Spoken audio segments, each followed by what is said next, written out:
दर्शितं येन तस्मै श्रीगुरुवे नमः। ज्ञानमूलं गुरुर्मूर्ति पूजामूलं गुरुपदम् मन्त्रमूलं गुरुर्वाक्यं मोक्षमूलं गुरु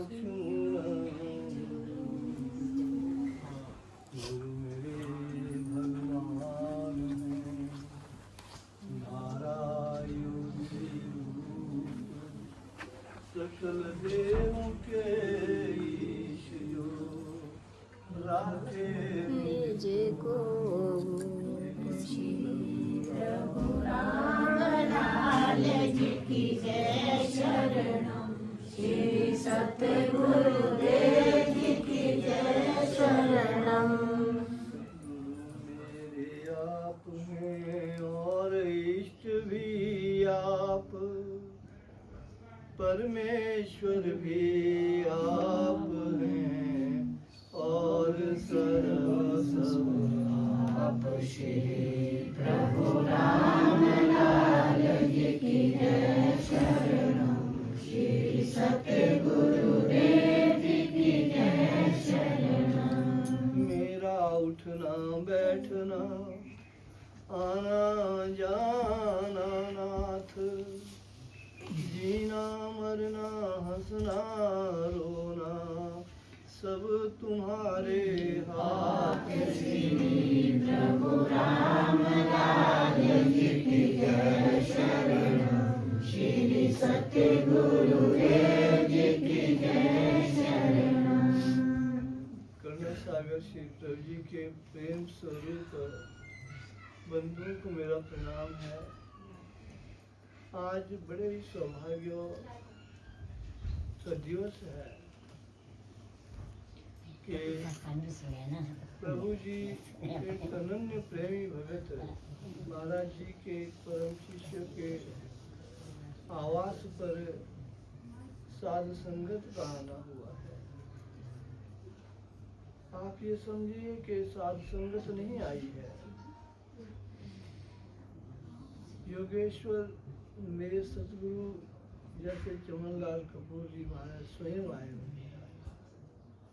ये साध संगत उनका रूप है। हमारे सतगुरु स्वयं जैसे आज इस आवास पर आए हैं, प्रिय शिष्य राजू जी के आवास पर, ये हमारे लिए परम सौभाग्य की बात है। साध संगत का आना सतगुरु का आना होता है, सतगुरु का आना सौभाग्य का आना होता है। सौभाग्य का आना कष्टों का निवारण होता है। साध संगत के आने से, सतगुरु के आने से हमारे अनेकों पाप जो है कट जाते हैं। ऐसा साध संगत का प्रभाव होता है। और प्रभु कृपा से इनकी माता बहुत सौभाग्यशाली है, जिन्होंने एक ऐसे पुत्र को जन्म दिया है जो कि प्रभु सेवी है। इसीलिए कहते हैं जननी जने तो भगत जन, या दाता या शूर, नहीं तो उससे बांझ भली काहे बिगाड़े लिए। अगर माता ने पैदा करना है तो भगत पैदा करे, या दाता या कोई देने वाला दानी को पैदा करे।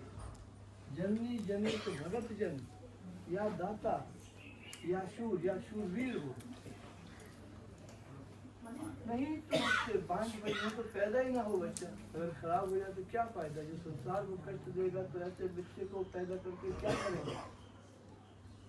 वो किस काम का? वो माँ तो उससे अपनी सेहत खराब की उसको पैदा करके 10 साल पेट में रखे, 10 महीने पेट में रखे। अगर वो भगत नहीं है, दाता नहीं है, शूर नहीं है, ये सौभाग्य की बात है कि इनकी माता बड़ी भाग्यशाली है। उनके जो पुत्र हैं वो प्रभु प्रेमी है। प्रभु प्रेमी नहीं, प्रभु संगत के सेवी भी हैं और सेवा का भी इन्होंने व्रत लिया हुआ है। और प्रभु भगत होना एक बेटे का माँ के लिए बहुत परम खुशी की बात होती है।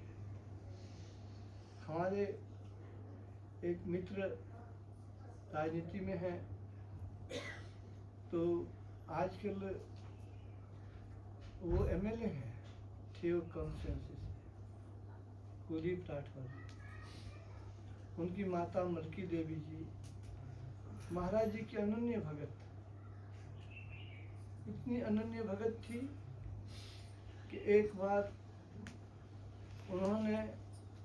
उनको पता लग गया कि अब मुझे जाना है, कुछ लगा कि भाई मुझे जाना होगा दुनिया से। तो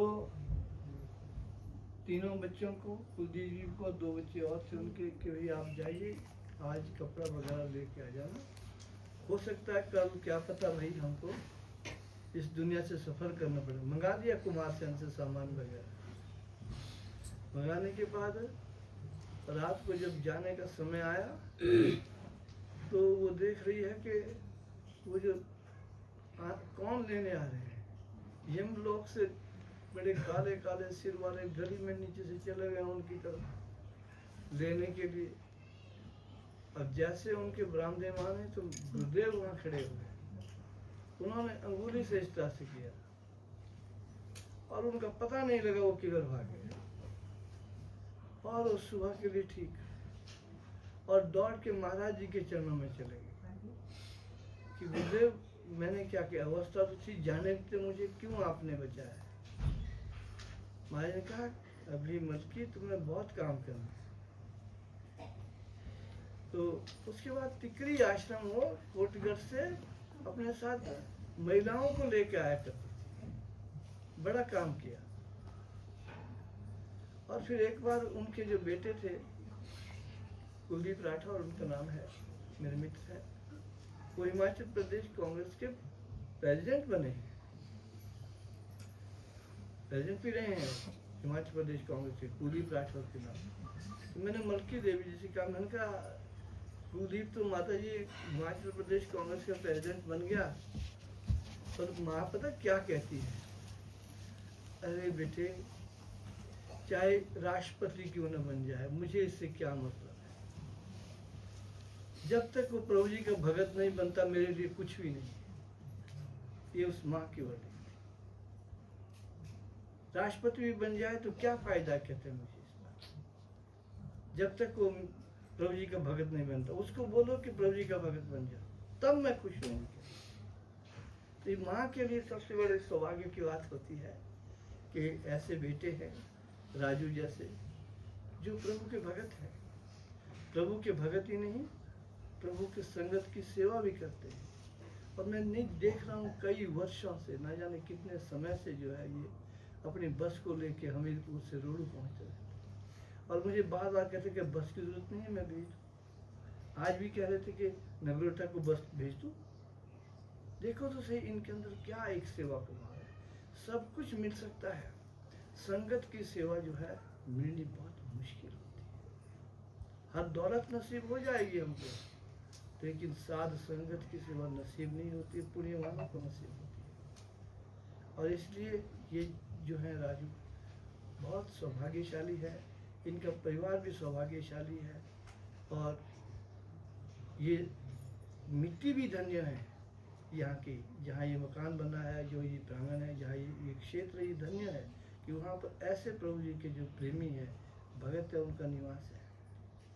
इनसे मिलने से, इनके दर्शन करने से भी भाग्य खुल जाते हैं, अगर कोई इस प्रकार के प्रभु के भगत हो। हमें इस बात की प्रसन्नता है, आप सबके पास एक प्रभु भगत हैं, परिवार बड़ा भाग्यशाली है। मैं तो ये चाहूँगा कि जितने परिवार वाले अगर योग नहीं करते हैं वो भी सीखें, इनका फायदा उठाएं, और नित्य प्रति सारा मिलकर प्रभु जी के चरणों में बैठ के शाम को आरती करें, सुबह बैठ कर। ऐसे ईश्वर मिलने बहुत मुश्किल है, हमने देखा है इनको करीने से। ऐसे सदगुरु मिलने बहुत मुश्किल है, जन्म लग जाएंगे अगर चूक गए आप सबको मिलकर जो है प्रभु जी के चरणों में रोज बैठकर शाम को आरती करनी चाहिए। सुबह भी आरती करनी चाहिए, सुबह उठ के सब प्राणायाम करें, नीति करें, उन्नत करें, शरीर को स्वस्थ रखें। और ये लोक और परलोक दोनों के वाली है, दोनों के मालिक हैं। इस लोक का सुख भी ये देखेंगे, परलोक भी ये कभी ये सुधारेंगे। जब ऐसे ईश्वर, ऐसे सतगुरु हमको मिल गए, हमको कहीं भी जाने की जरूरत नहीं है, परिवार को और कहीं भी जाने की जरूरत नहीं, किसी भी मंदिर में जाने की आवश्यकता नहीं। घर ही मंदिर हो गया, घर ही प्रभु का भगत हो गया, क्यों कहाँ जाए? जब मन मंदिर और घर मंदिर बन जाए तो सब कुछ अपने अंदर ही है। भगवान हमारे हृदय में ही बसते हैं, बाहर नहीं है। इस बात को ध्यान में रखें। और फिर मैं तो चाहूँगा, ये तो सबको जो है, सारे हमीरपुर वालों को रोड़ू लाते रहते हैं। एक बस आप सबके लिए, पूरी बस तो आपके परिवार की हो जाएगी। इतने लोग हैं, महाराज इन सबको बैठा के कभी रोड़ू ले आओ, हम और दर्शन करेंगे आप सबके उस बस में बैठा के। बाकी हमीरपुर वालों को तो आप रोज लाते हैं, इन सबको भी लाइए, ये भी देखेंगे ऊपर हिमाचल कैसा है, शिमला कैसी है, रोड़ू कैसा है। तो अगर आप सब कभी अगली बार प्रोग्राम हो तो अवश्य, अगर सब नहीं आए, आधे तो आ जाए, आधे को तो घर देखना पड़ेगा। लोग उन्हें झंडे लगा के चले गए, तो कुछ इस बार आए, कुछ अगली बार आए, हमारा सौभाग्य होगा। मैं आप सबको आमंत्रित करता हूँ। बोल सच्चिदानंद महाप्रभु श्री रामदास भगवान की जय।